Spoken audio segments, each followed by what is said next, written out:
In this video, I'll show you how to customize the Apple Touch ID settings on your iPhone.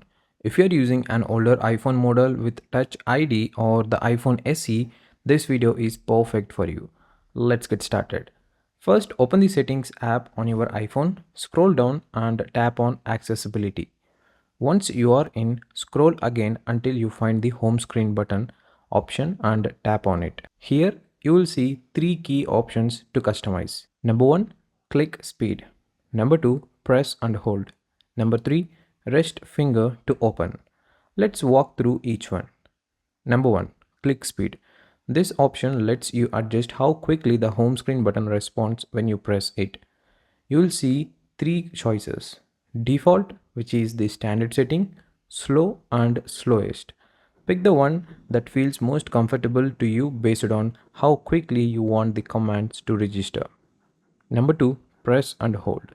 This setting controls what happens when you press and hold the home button. You can choose to activate Siri or voice control. But if you prefer nothing to pop up when you press and hold, simply switch it to off. Number 3, rest finger to open. With this feature, you don't need to press the home button to unlock your iPhone. Simply rest your finger on the home screen button and the phone will unlock automatically. If you turn this off, you will need to press the button to unlock the device. The home button has always been a signature feature of iPhones, offering reliability and simplicity that no one has been able to replicate.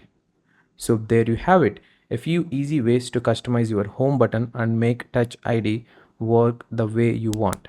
Thanks for watching and don't forget to subscribe for more helpful tips.